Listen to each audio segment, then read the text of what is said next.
Hey, how's it going everyone? OutlawClient here, back again this week with some more Injustice 2 ranked matches. Now, I'm not gonna lie, last week I think I was sort of lacking in the opponent diversity department. I mean, there was Robin, okay, dialogue. Your methods are so impersonal. I don't enjoy killing Cheetah. Then you're doing it wrong.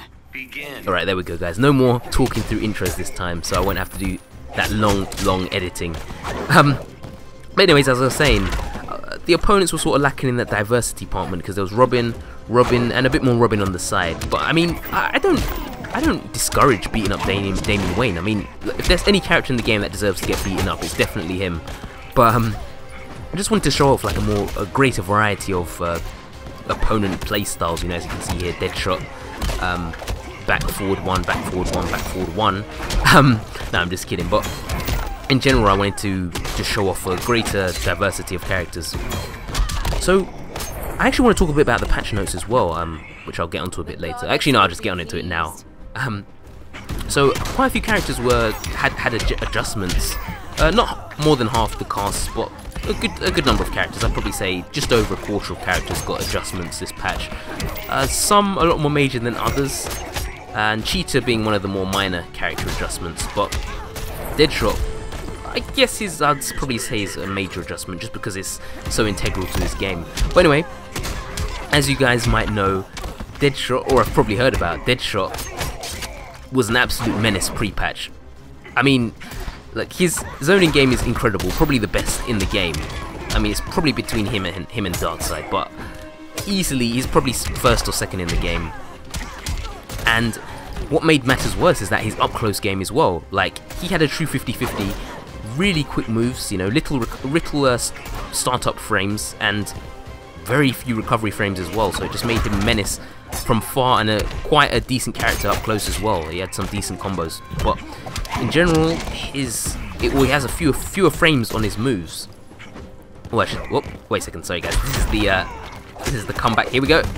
There we go, giving Deadshot a nice 2 feet all the way through into a different dimension. There you go, Deadshot, eat that, mate. As I was saying, his back one is actually 14 active frames, down from 13. I know it might not seem like a lot, but in certain situations, it just makes it a lot more difficult for him to be safe. So you can punish him a lot more easily up close. But I mean, his long range game is still incredible. So yeah, Deadshot is definitely a character not to be messed with. Oh, and here we go. Here's our second match, and here is the character that has officially dethroned Robin, well, at least for this week. We have SubZero guest appearance gameplay. So actually, I just want to say quickly, I apologize for the volume. This was actually one of the reasons why I had to redo this entire video, just because there was a really strange problem with my sound. I don't know why, but the sound on my capture card cut out like halfway through. Well, I say halfway through, it was actually more like 5 minutes through the hour plus that I recorded, but for that reason, those matches were, well, they just had no sound whatsoever, so a bit annoying, but I did manage to show you guys a few of my replays. The thing about Injustice is that you can watch up to 10 of your previous replays, so I had to just do the replay, record it, and then refilm it again. So yeah, you might find it a bit strange that there aren't any gaming tags, but I assure you that is online, or those are online ranked matches. But anyway, as I was saying, SubZero, the newest guest character, in case you haven't been keeping up with Injustice 2's DLC. I know a lot of people find him controversial. I know a lot of people don't really like seeing Mortal Kombat characters in the game. Again, like I said with Scorpion back in Injustice 1, I'm a huge Mortal Kombat fan, so I don't really mind seeing SubZero in the game. I don't know, what do you guys think? Do you like seeing SubZero, or is he just annoying? Is that a potential slot that could have been a DC character for you? I don't know, what do you guys think? But anyway, so SubZero is actually a really tricky character, another zoning character. Well, he can zone, plus he can go in, but he is more of a defensive character. He can do his ice clones much like he could in Mortal Kombat X, and that's actually his character trait. Actually, before I go on, you see that was a huge drop there. You see, the game was lagging. It was slightly lagging there. So, like, I usually 9 out of 10 times I'll usually hit that combo string into the super, but I mean, it was a lot of bar wasted. I think at that point I was sort of like, I can't win this now. Okay, well, you know, I never give up, but to be honest, just seeing all those bars, you know, disappear before my eyes, really annoying. But anyway, with SubZero you have to be really patient, because as you can see there, he was freezing me a lot of the time. His ice clone actually comes back really quickly, so you might not be able to apply as much pressure, so you do have to be patient. Once you get in though, he can't actually use the ice clone when you're really close to him, so that's something to keep in mind. But in general, you just have to play really safe with Cheetah, and then once you get up, try and take him to Mix Up City, and definitely try not to stop, just because if he creates distance, then you'll be frozen in no time. So now, moving on to my third match, I have some Poison Ivy gameplay. One of the characters you don't really see online too often, especially not in ranked, just because I feel like she's one of the more difficult characters to use. She has two different stances, and again, different properties on the stances and different moves that she can go into, much like that vine spin that you just saw there. Really damaging combo, which again was actually I believe the damage was slightly increased from the patch, patch notes. Yeah, she's actually quite a strong character. Again, another quite a big threat, I'd say, to Cheetah, just because you'll see her down 2, which is the huge vine that was sticking up out of the ground. You'll see that the down 2 has a slightly adjusted hit area, or the actual box itself is slightly adjusted. So I believe it grows with the vine as well. So before it was static, but now it grows with the vine. Same with her back 3 as well. Also, to note as well, it's quicker. It's much quicker as well. So her down 2 will come out much quicker than before. As you can see with my pounces, she would keep getting me in my pounces every single time. But had to try and take her to Mix Up City. But see, I couldn't quite. She wasn't taking none of that. She wasn't having none of that Mix Up City stuff. As you can see. It's getting hot in here. The hunt invigorates me. Okay, maybe I did slightly talk through some of the cutscenes, but anyway, as I was saying, trying to take Poison Ivy to Mix Up City, but she wasn't having none of that. But again, like I was saying, with her down 2, she can convert off of those down 2s, so again, a really powerful move, really powerful. Alongside the fact that, I don't know if I mentioned, but it's quicker by 4 frames, I believe. 4 frames reduced startup time, so... Is that fear I smell? Not this season.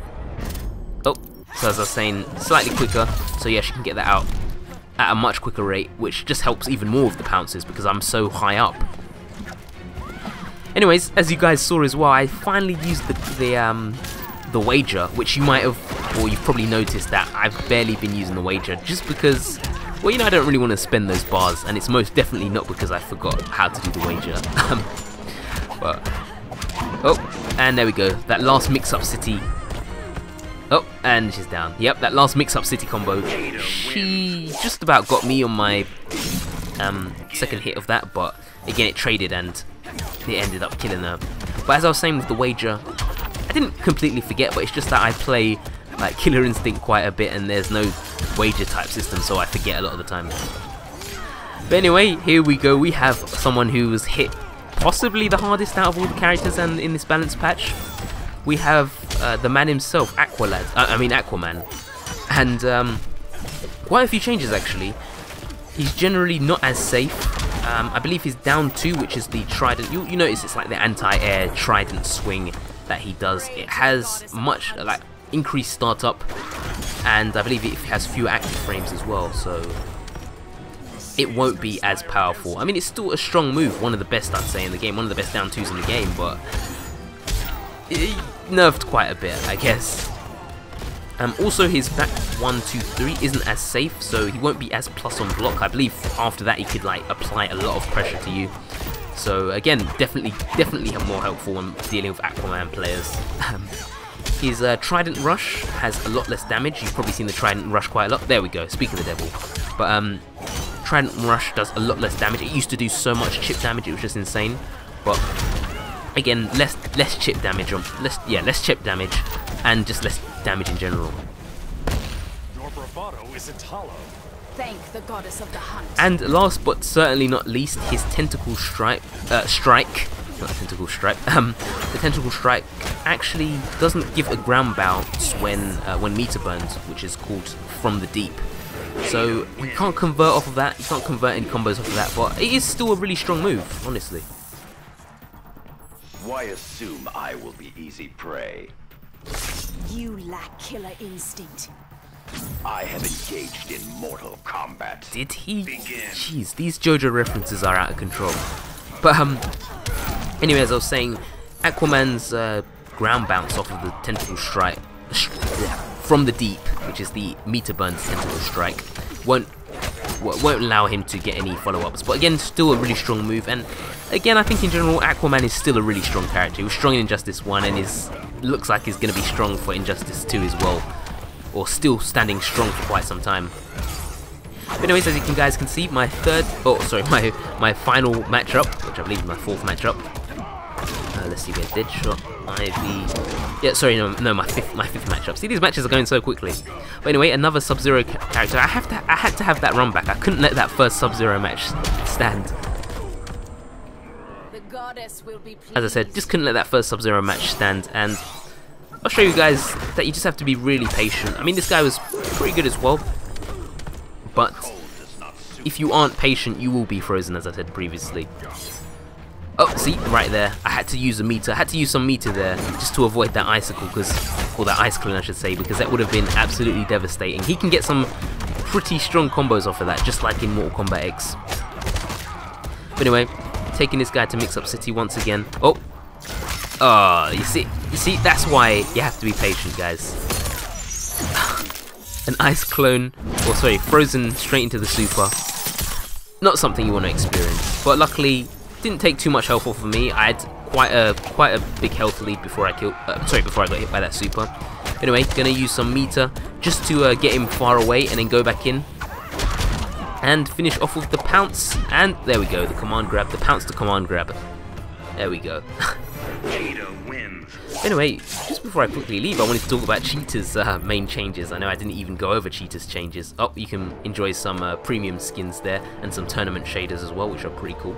But Cheetah's main changes is that, one, her infinite was removed, so I never actually showed you guys that, but her infinite was removed, so unfortunately you can't do that. Her 223, known as Silent Stalker, has less recovery frames. I believe it's like 25 less recovery frames, so a lot more safe on block. And just a move I don't really use that much, but it's definitely worth noting and using that in the future. And you can just keep up your pressure and take him to Mix Up City again and again. And also her 332, which is Blood Ritual, which you saw me use quite a bit. You know, the whole overhead kick and under kick and all that. That also has, I believe it's more hit stun and just better recovery on hit. So again, you can continue to take your opponent to Mix Up City. Not that many people block that in the first place, but it's just something useful to have. But anyways, those are all the patch changes that I want to talk about for today. Maybe I'll talk about some others in the next video, but I mean, I don't want this to be too long. Anyways, thanks a lot for watching, guys. I hope you enjoyed this video. If you did enjoy it, just leave a like and subscribe as well. I nearly forgot to say subscribe. Anyways, I know you guys know the drill by now. So anyway, thanks a lot for watching, and I'll see you guys later. Peace out.